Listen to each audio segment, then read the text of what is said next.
24, Driving Business.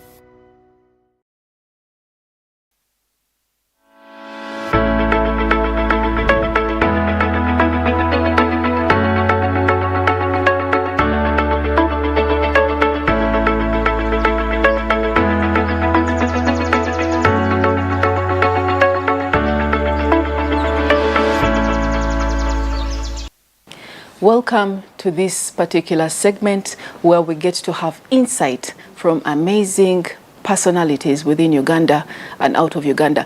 Now, within this particular episode, we're going to be analyzing. We have an amazing stakeholder here, a very key player, right from the top, who is going to give us a little bit of insight into the different cyclical gaps and the stages of socio-economic empowerment programs in Uganda. What is happening? Why is it that particular programs keep on having cyclical gaps over and over again? What is being done to rectify some of these gaps? To give us insight, we have this amazing Honorable Betty Amongi Akena, who is the Minister for Gender, Labour and Social Development. Welcome, Honorable. Thank you very much, and listeners, good evening or good morning, whatever that time will be. Yes. It's a delight having you. Thank you very much. We know that you have been pushing quite a lot to have women have equality on the same basis, be able to have those particular economic empowerment and do something with their lives. So far, when you take a look just on your own personal level, when you take a look from how far we have come, are you happy about it? I can say I'm contented on the progress made. We cannot all be onboarded for empowerment at the same time. We need to analyze where we were, maybe from independence to where we are now.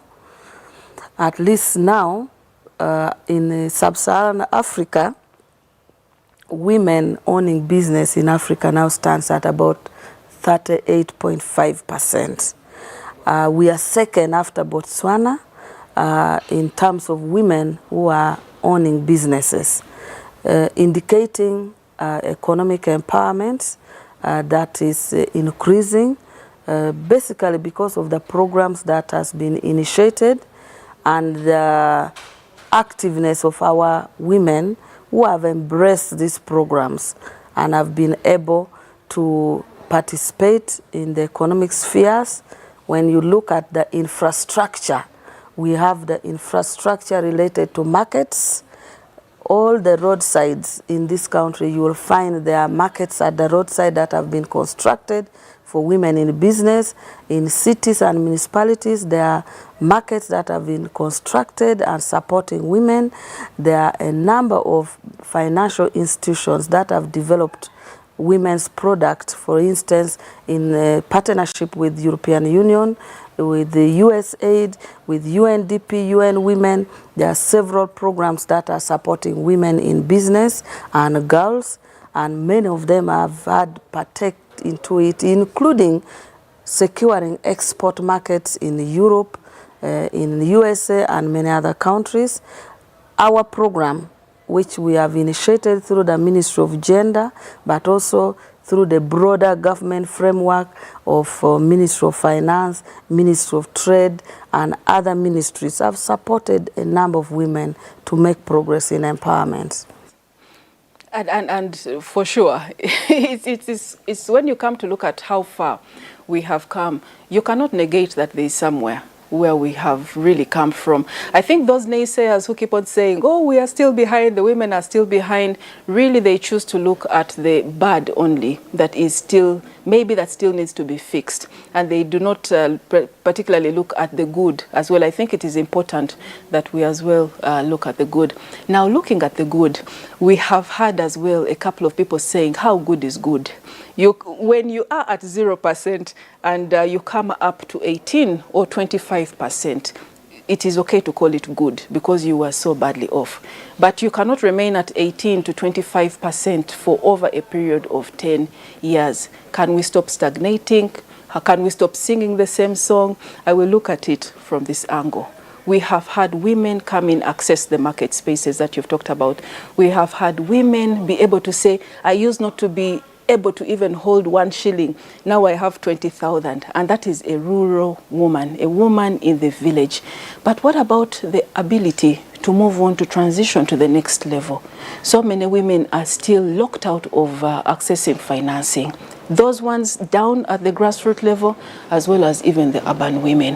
What can be done to change the attitudes of financial institutions regarding women in business? Because clearly they are still locked out. What can it be? What can be done? The woman in export there says, I want 150 million. I have every documentation. I have been successful for the last 10 to 15 years. But when I went to the bank, they gave me just 50 million out of the 150 that I applied for. What can be done to do something about the banks?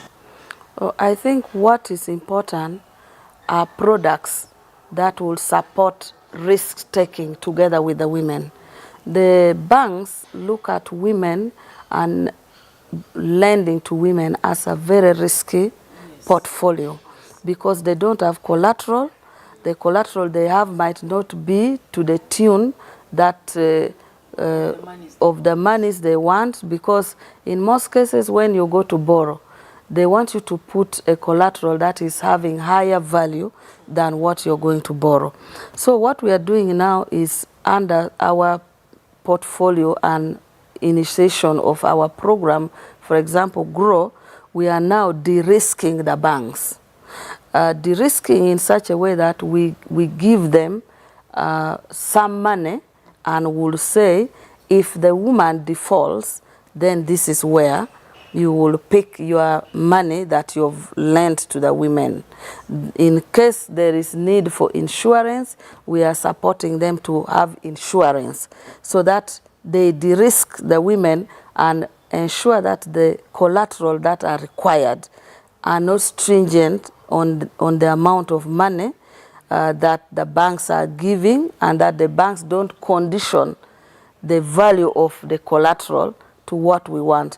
And so we have segmented the amount that you need to give somebody who is at a micro level, somebody who is at small scale, somebody who is at medium or large, so that the money which we are giving for supporting women would be able to support the women within the intervention that they want to undertake as business people. The second de-risking we've done is to look at the processes and the institutional framework that women need to pay for that would require them to go and borrow money. For example, certification of UNBS, certification to export under ISO to the European market. This we are going to pay the service providers so that women will access those services for free. So that by the time you're going to the bank, you are no longer looking for money to undertake processes, but you now want money for actual expansion and export promotion. Even access to market, finding markets, taking them abroad for example, exhibition, looking for where they can sell, we will be financing under GROW. And we are encouraging our partners that to de-risk, support women in some of these areas, which makes the bank become satisfied that this product, when I finance, it has already taken off. But most financial institutions who have made it difficult for women to borrow is because a woman is going to borrow without even having the name of a company. The product does not have a name. The product is not branded. The product is not in the market. It's not certified to go to the market. So this bank will say, this is too much risk. If I put my money on this and then it cannot go to the market, then how will I get back the money? So those are some of the areas that we have managed to undertake to make the risk a little bit less so that the banks can give money to the women. Okay.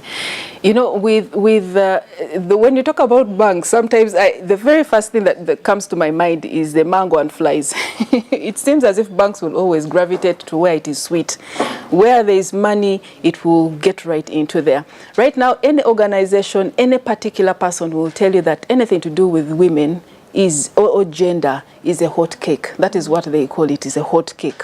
So we have had talk down in the corridors about how particular financial institutions get particular monies or have access to monies to be able to boost the economic empowerment of women.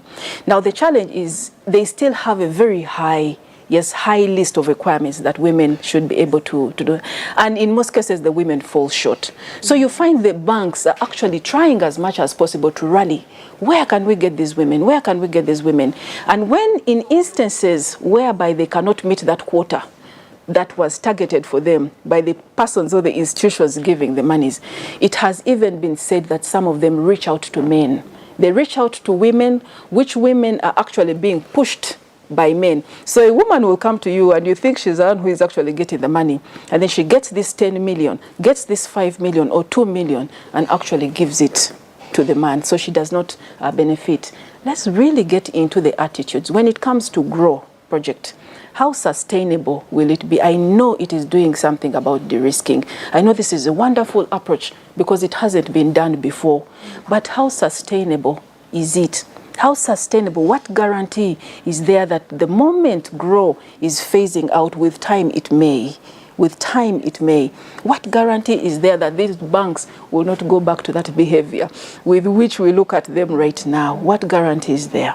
First of all, under GROW, we are having memorandum of understanding with the financial institution. We are also going to open up to cooperatives. The most important thing with GROW is that we do not go direct to make a woman access or borrow the money before the sensitization and the awareness and the profiling. The profiling, we are going to support the women entrepreneurship networks. These networks are going to profile the women. We're already profiling the women. We're already profiling women with their businesses and what they require. So because the loans have segments right from 4 million up to 200 million, we shall be able to profile and let the women understand under which segment they can benefit and under which segment they can be supported to build capacity in terms of certification, in terms of product development, marketing, branding, if they want a high amount of money.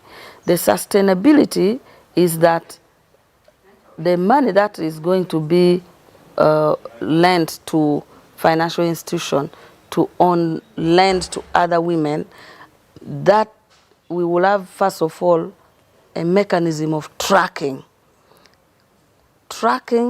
whether you've sent to the right beneficiary.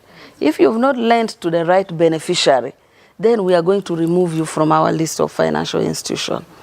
Then again, when women borrow and when women return back this amount of money, we are going to create a company which is owned by government with Ministry of Gender and Ministry of Finance as shareholders that will continue again for the money that has been borrowed and those that have been returned, we shall re-borrow it back, reallocate it back to this financial institution. So over time, we would have known the financial institutions that have performed well, or the cooperatives that have performed well, and we shall stick to those that would have performed well and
go in for baking, they still go in for the goats and the cows, they still go in for those particular gendered types of skilling.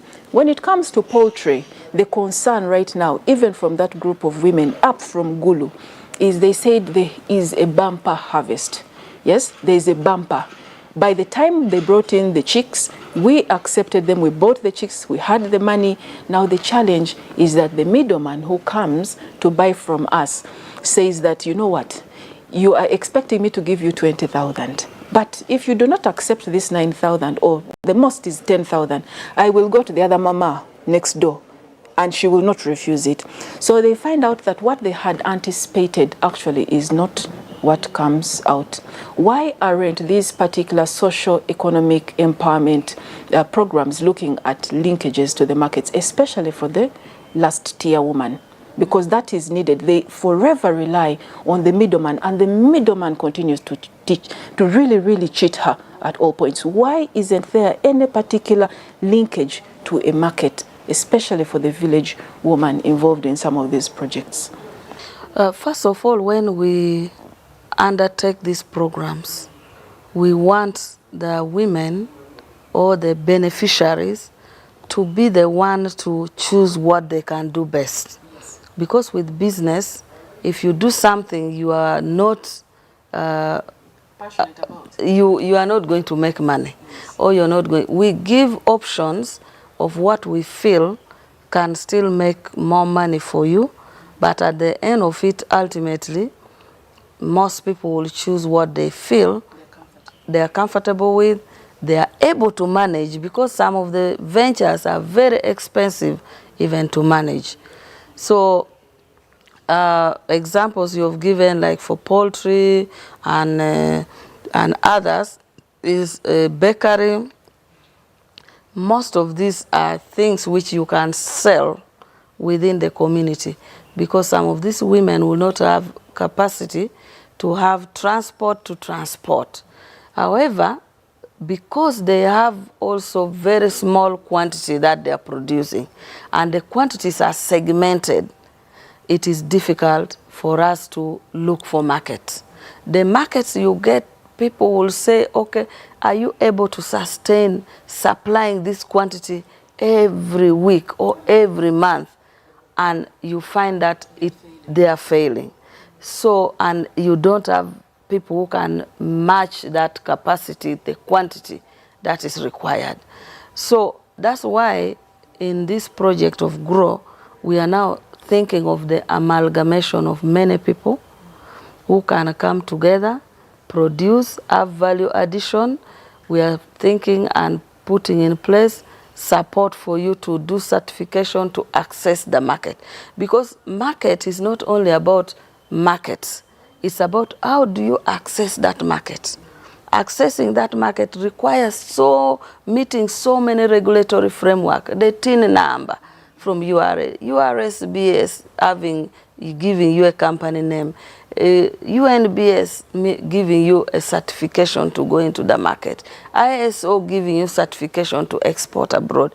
So all this, if you do not have the women who are organized so that they are able to undertake these processes, and you have enough products to supply, even a school, even if you get a school that has maybe 1,000 students, they will want, if it is beans, are you able to supply every month consistently, same quality, same quantity? So that is where we now need amalgamation, that if you are many and you are able to produce quantity and quality of one product where we are able to get for you market, then it is important that we strategically look at that and be able to access for you market. So in most cases, the complaint about lack of market is because of lack of preparation, lack of strategic planning, lack of collaborative business strategy that can make you have the right quantity, the right quality, the right consistency. It's a contradiction. It is a contradiction. When these programs are coming out, or in any of the speeches that come out, it is always women, don't be lazy, don't sit back. Come and take advantage of these opportunities that are there. And then in the same breath, the same woman who has been furnished all these opportunities will come back and say, like it is happening right now, I am stranded with my cassava in the north. You know, cassava prices have gone down. I am stranded with it. I am stranded with the maize. And yet the cooperatives are there. We thought for sure that the cooperatives would come in quite handy, be linked to some of these programs here, and would do the best in storage facilities, in negotiating for these women. But unfortunately, that is not happening. Why isn't it happening? No, like I said, the linkages that are required, first of all, already with various government programs, all those infrastructure exists, the stores exist, the regional hub for, let's say, aggregation is there. The issue is the coming together and ensuring that the women have enough consistent production. You can have your cassava, and I can have a market for your cassava. But when I make a deal for cassava and they want, let's say, 10,000 metric tons every month, you will have your cassava. It is too small for me to make a deal with you. So at the end of it, the market is there, but because the production is so low, somebody cannot make a deal to support you so that that cassava is consumed, is bought, and you are saved from the losses you're making. So what we now need to do is to see how to aggregate, and with MAIF and local government, we are coming in partnership with assessing all the storage that exists in sub-regions and be able to onboard them to support the program so that when the market is available, then we come and mobilize the women into producing a similar goods, similar quality that will make the production be supported through the value chain until it is exported. So there's still where we are is first to support the women to do something. But it is important that the aggregation and the quantity and the quality, the women are supported so that at one point when the market is available, they are able to supply consistently and have that market which is uninterrupted. You know what I'm thinking about? The fear that I have right now is the fact that a couple of, some time back, we had, of course, South Sudan come up and say that it stopped, you know, the trucks that it stopped and said most of our maize had aflatoxins. We have had this as well with Kenya in the last couple of years. It keeps recurring.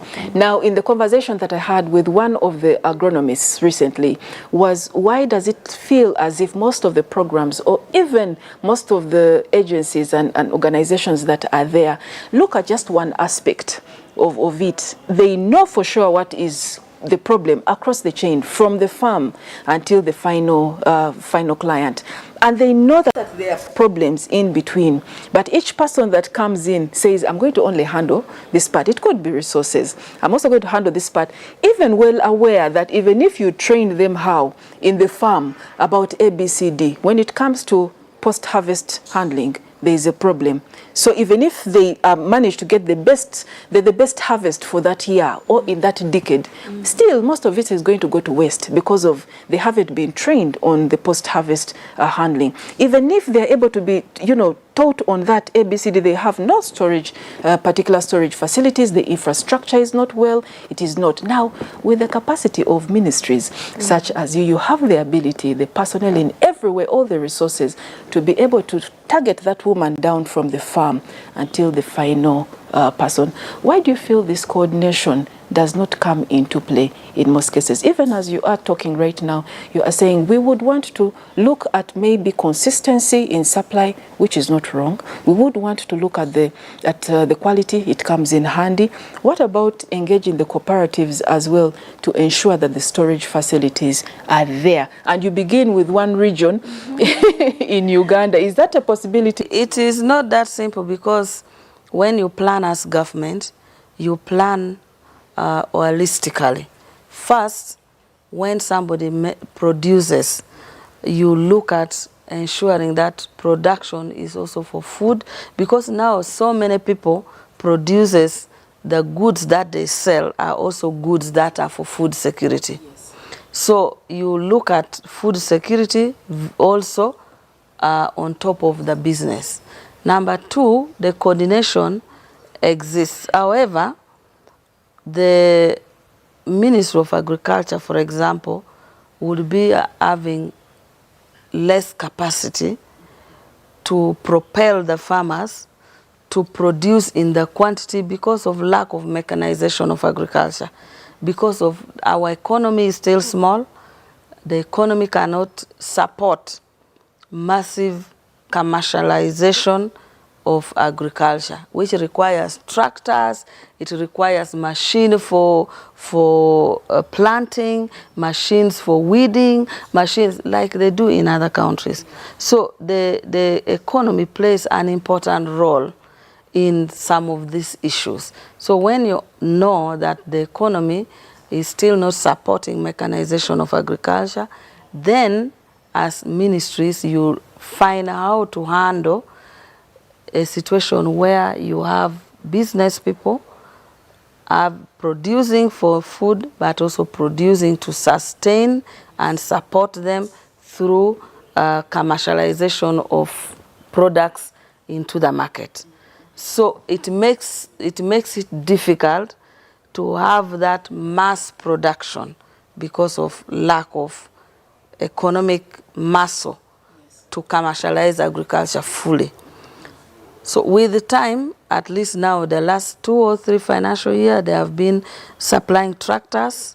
Of course, for actual commercialization of agriculture, is not only the tractors, it's those machines for not only plowing, but also for other activities, harvesting, post-harvest handling, and so on. So those are some of the constraints. We can have all the coordination mechanism, but if that the coordination mechanism is not backed by the quantity that you require because of the limitation in the context of the economy, it becomes a problem. But we are making progress. And we applaud the progress as well. Yes. And even as we're making progress, we had as well discussions and with different stakeholders. And I remember there's this group of the youth, and they said, you know what, we participated, we benefited from the presidential skilling initiative. We thank them entirely. But the problem is they come and then they abandon us halfway. And this is what those young men were saying. Very skilled young men, downtown that side, very good with their fingers. No matter what you give them, yes, they will already tell you this can plow, this can do ABCD, because they spend quite a lot of time indigenizing, but also being able to apply the pictures they see on some of the huge farms in the Netherlands and all these other countries, making them applicable to the Ugandan context. Now, what came about is they said, yes, we have learned the skill. Yes, I've been given a welding machine. I applaud that. Now, can we be linked as in support? Let the government, let the ministries come to us and give us an order to be able to make these particular instruments, this particular equipment that the women down there in Kalaki and Dokolo can be able to use instead of using the bull, the plow, the oxen plow. We have a better solution for that. We have tried to put up a prototype. We have made a pilot of it. It has been able to work better. And even the acreage that it covers is better than what a bull covers. But when we get there, they toss us up and down, and yet we should be able to immediately get linkages and come in and make those. Instead of relying on the tractor that is going to break down, you need 7 million for just one small part, and then that is the end. Why isn't it so easy to liaise and come down, create more jobs, create more sustainability for skilling with coordination with those people down there that are? It's because under our governance, such skilling is done for the private sector.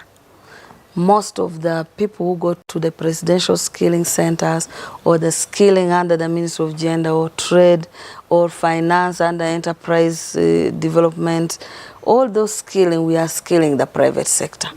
Now, when we skill the private sector, our assumption is that when you are skilled, then the various programs that we put in place for financial access, for borrowing, to start businesses, exist for you to use those institutions, borrow, and be able to expand. Move on, yes. Expand and put in use your skills. Yeah. Not for you to be skilled and again be spoon-fed.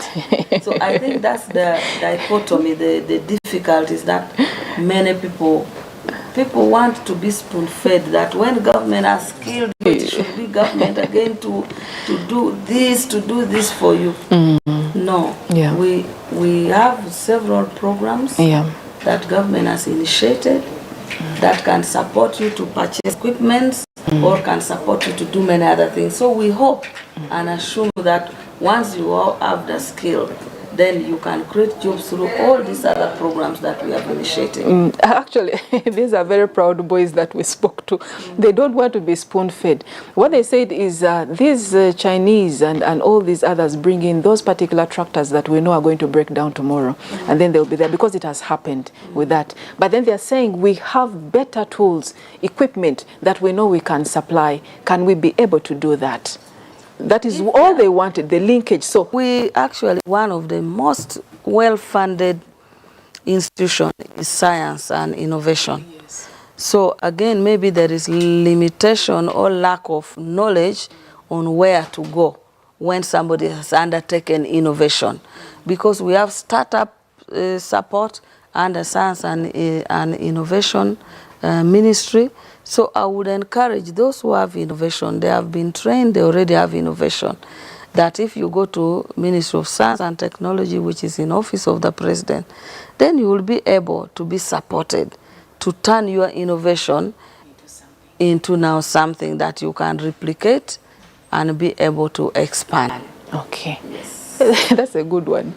That's a good one. And I hope whoever is watching, please don't die with your idea. I know you've been waiting for the minister to come in. They have been personally requesting for you to come and give in some insight. And it is not really this is what we've noticed about the youth right now in Uganda. It's not about handouts.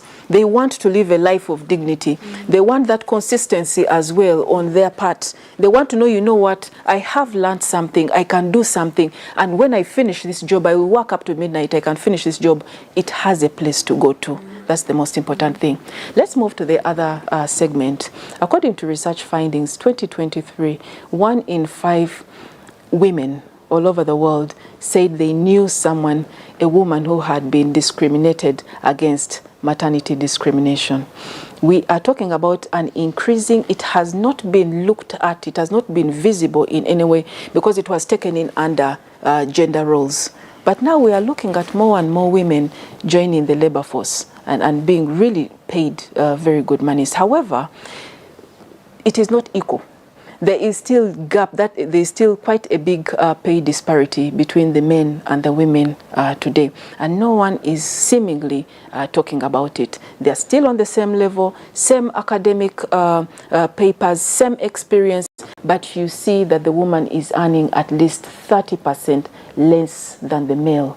Not only does this actually affect her morale, affect her productivity in the long run, but you also get to see that as a woman, if the gentleman is earning 3 million, same position, and the woman is earning maybe 1.8 or 2 million, that lessens the money that she can be able to access in the bank because they will be looking at a salary loan. What is being done by the ministry so far to ensure that this is redressed?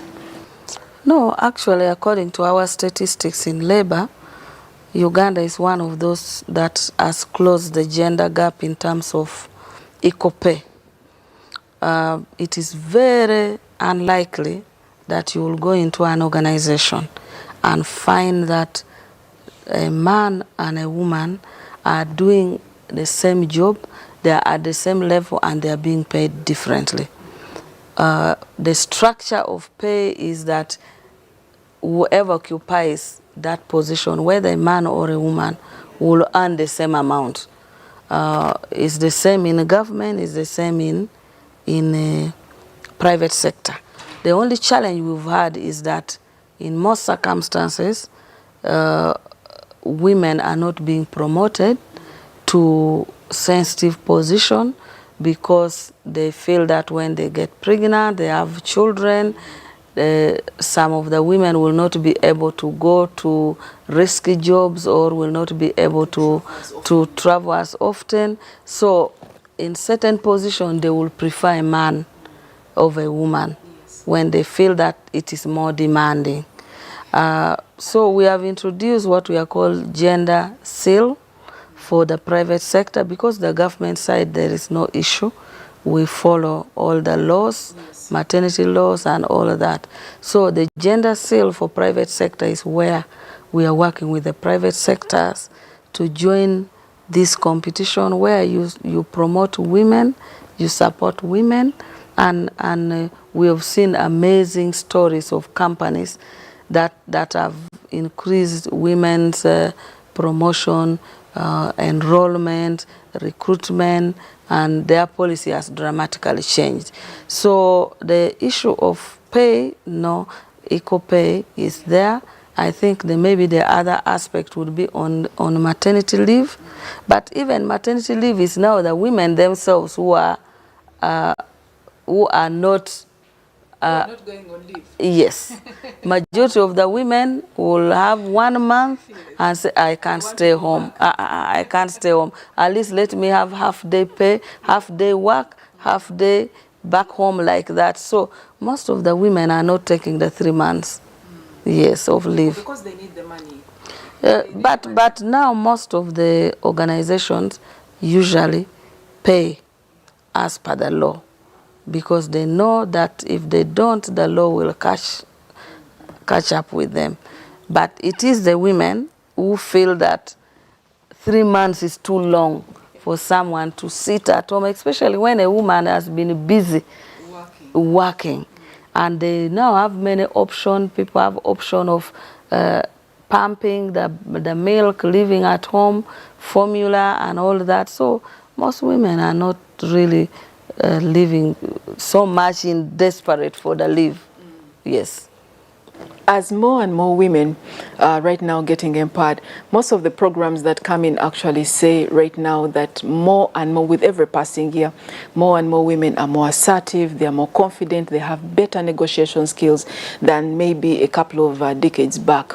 However, what has also been noted is what many call the plight of the boy child. Yes, being felt that they are left behind. This has been a topic that has increasingly been coming about, one, because of the different mutations, if we can call them, in gender-based violence. In most cases, 1 out of 3 women, at least within the current urban setting in Uganda, will tell you that they have suffered a form of physical or otherwise another form of gender-based violence, and this is on the increase. Most of the cases are not even reported to the police case, but what is reported is that it is on the increase. What can be done? And we're talking now in relation to the economic, advancing women's right, equality and all that. What can be done to actually stem this particular sentiment that is coming in from the males, thinking that they are being left out? And because they are being left out, they will look for other ways in which to actually show you that they are still there. We've had this discussion, Honorable, we've had this discussion with particular men and all over in different societies, and they will tell you that is on the increase, and they have heard of that happening in particular homes. It is not something that we can deny. What can be done? I think the gender-based violence is not so much because the men have been left behind. Yes. No. Gender-based violence is still predominantly existing because the socio-cultural tradition and values vis-a-vis the fact that many women are in jobs or in public spheres or business, and some of them have made more progress than the men, and so men would want to assert themselves, to assert authority in a home. But even men who have money or are educated, and having a woman with money and educated, yes, some of them would still want to assert themselves. Dominance. If a woman, for example, travels abroad, or a woman has more work and comes home late, so there are men who will still have that. But I want to applaud that men have made tremendous progress. A lot of men now have shared responsibility with their wives and husbands, but predominantly there are certain communities that still has a lot of violence, gender-based violence, because of the community. So we have, that's why under Ministry of Gender, we work with cultural institution, religious institution, because they are the gatekeepers of culture. So those cultural institutions supports us in having bylaws in their clans. And those bylaws now spells out sanctions for men who beat the women, or psychologically or in any way tries to undermine women. We are also partnering with institutions like police. That's why you see Family Protection Unit in police, GBV in police, the forms that somebody can fill. We are also partnering with Ministry of Health to be able to, but also because now there are mechanisms, women are free and they know there are mechanisms to protect them. The reporting has increased. So you might find that because the reporting has increased, because people now know when they report, they are protected. Those days, you would not even report because nobody will help you. But because now people can report and you are helped, more and more people are reporting. What more and more people are reporting, but is there justice? Some of the challenges that had been highlighted in the justice system when it came to places such as FIDA is that in most cases, yes, they would get there, they would get that first help. That is why that reporting is there. The women can acknowledge that they got that particular help, they were guided. Now the challenge is that there is a form of mediation, of course, unless it breaks down and you move on to the next stage, which is court. Most of the women who come in plight to look at FIDA obviously do not have the resources in most cases to move on to court. Now the women will tell you that even after the FIDA's, and it's not necessarily just FIDA alone, even other arms as well, they will tell you that after mediation and something has been made, a truce also have been made, and the man has been told, okay, fine, this woman is now choosing to do ABCD because of what has been happening. Can there be paid a particular amount per month to help in childcare? And everything is agreed upon. But unfortunately, after that, it will possibly happen if you're lucky for 1 month or 2 months. After that, it will break down. What happens after that? Yes.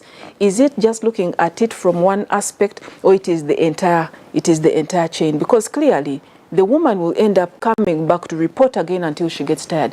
She will even run out of transport. That has been cited as some of the challenges. They get initial support, but it dwindles away and is not sustainable. The sustainability is a problem. But the issue also is the context of the person. If the ruling is that a man supports, maybe you've broken up, and the man is supposed to take care of the children, but if the man is not working and cannot sustain and cannot bring that even if you report, even if you take the man to jail, yes, there will be no outcome. Nothing can be done. So we need to contextualize the statistics based on those who are capable but are deliberately refusing to take the responsibility vis-a-vis those, because in villages, which are the context within which most of the feeder reporting occurs, most of the men themselves do not have the economic empowerment that would require them. Most of them will get married, produce a child, and it is luck that will make that child to grow. They don't have money. The men. Some of them don't have even enough land to tilt. So the context matters, but for me, broadly, what is important is statistically, there are enforcement mechanism now. Even the LCs, they are so much empowered that if a man, they know the man is capable, the LC system will enforce.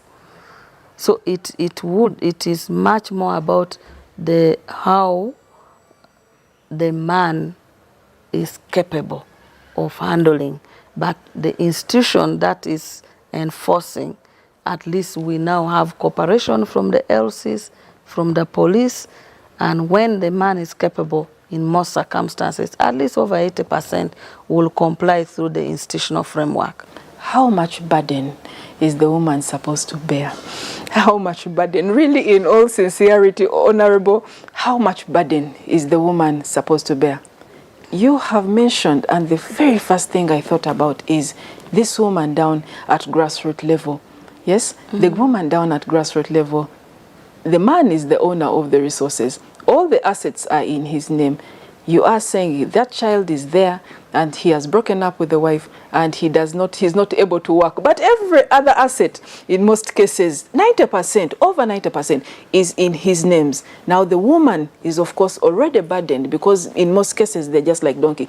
But when it even comes to above that, any particular education system, any health facility will tell you it is normally the women that are burdened with all these different responsibilities, whether it is paying school fees, across, whether it's rural or even this side in the urban placement. Now the financial institutions themselves will tell you that the woman is also declared a high risk and they will not give her the monies that she wants, because even when they give her the monies that she's supposed to inject into her business, there is a very high chance that a child is going to fall sick, she will divert part of the money.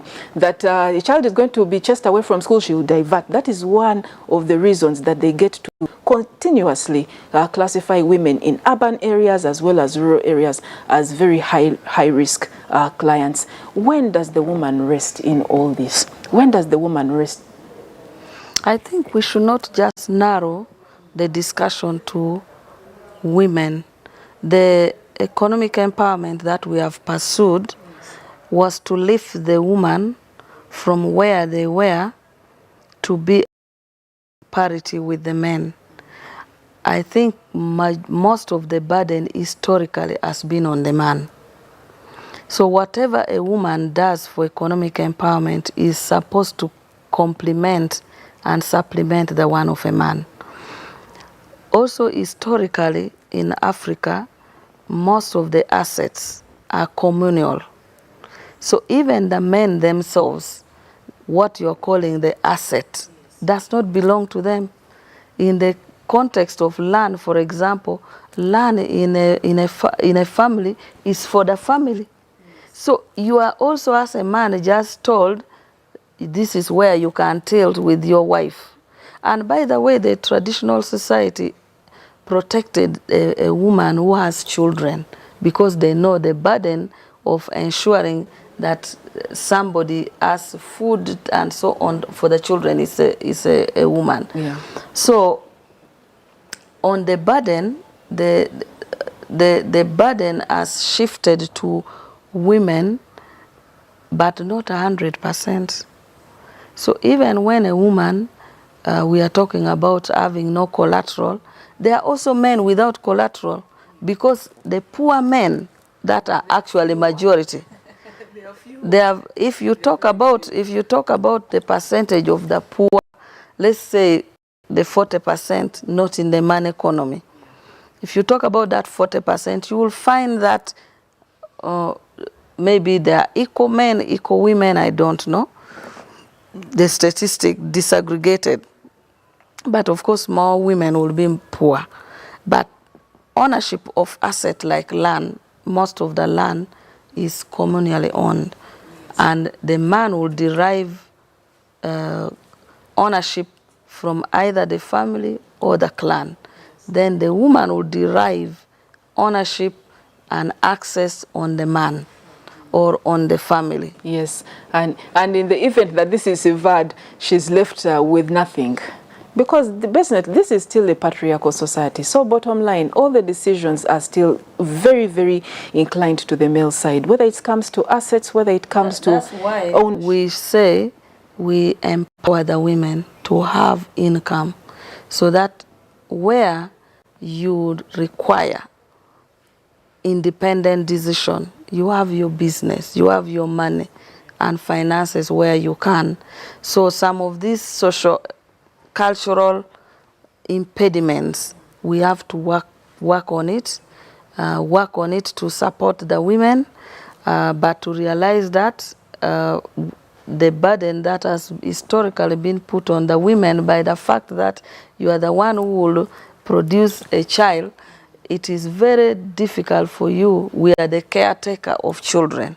So a man can live and move away and a child will not cry for the man, but you, the woman, you have the responsibility to bring that child in up to when they grow up.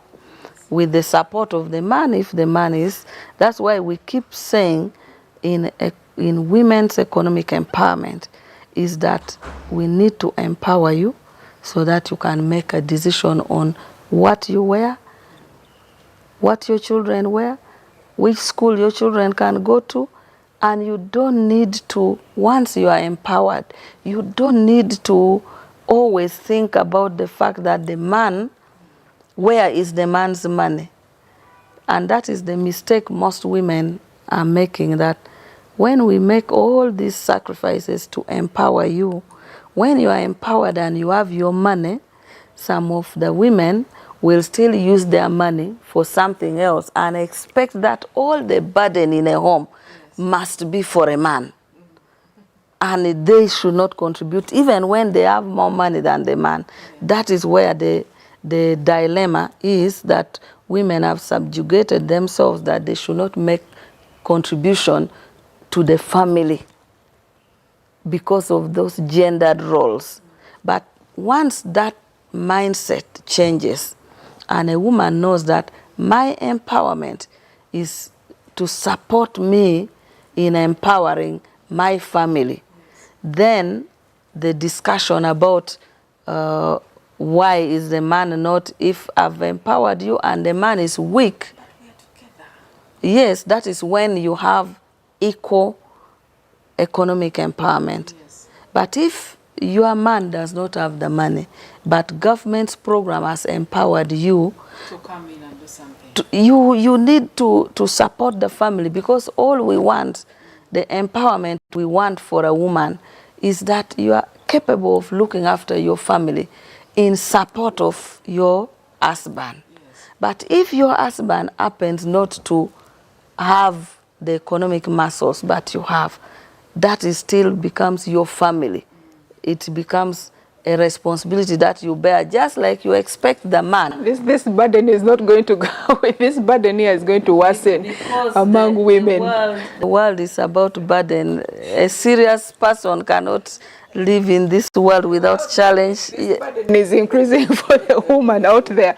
We thought there was going to be some respite, but I think the burden is still increasing. Honorable, I just want you to look into the camera and basically just in just 1 minute or so, just talk to that woman that is looking at you, feeling very burdened in her corner because she's been empowered, but she feels that there is still quite a lot, everything has been left to her on how she can get out of that stuck corner because there is such an increase in women, single-headed families, and it is because of really that burden, because ideally, the ideal is that the man and woman work together. So if anything is being given out and fronted as if this program here is to help the woman come up so that she can bear the burden, then the man will exonerate himself, and guess what? It is the woman that gets tired in the long run.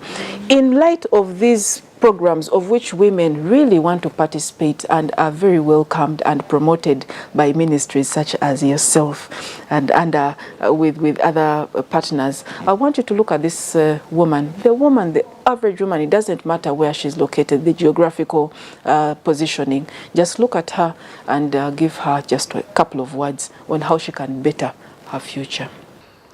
First, for all the women out there, it is important that we access all the programs. If you want to know any program that can empower you, you can go to your district and you get the community development officers who always knows all the program in a district and in a region that can support you to get empowered economically.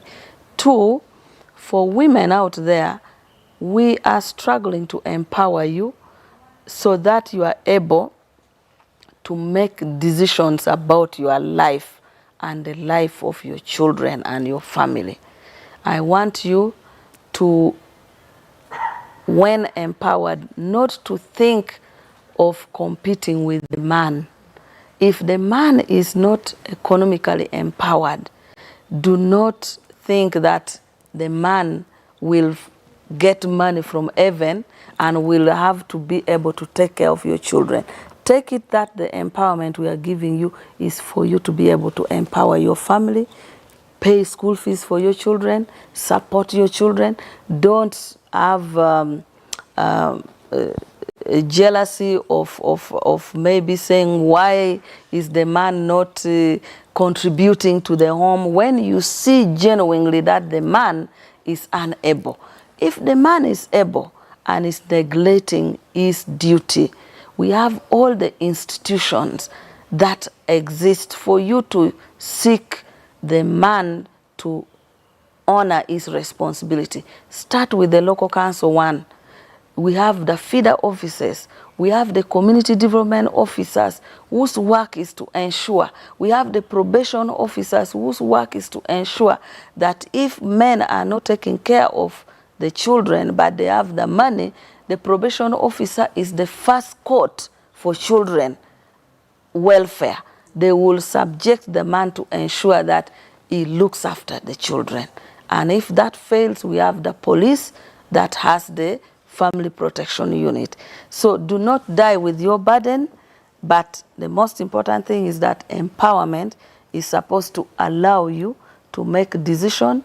If you are being subjected to abuse and gender-based violence, we have shelter in some of the districts. The CDOs, community development officers, they know how to support you. We have partners and organizations that can support you in ensuring that you and those that are abusing you will be able to be subjected to the law. And when you make a decision on how you want to move with your life, it is important that you focus and be able to access the services. But most women, when they go and report gender-based violence, and then we start taking action, then they come back and say, no, no, no, no, you leave. It was a mistake. You bring back. So please, I want to first thank you for all the work that you've done to empower yourself. Please uptake the government programs and programs that are under the private sector. Our partners like USAID that are supporting many people, UNDP, European Union, and please work hard so that you move your family from poverty.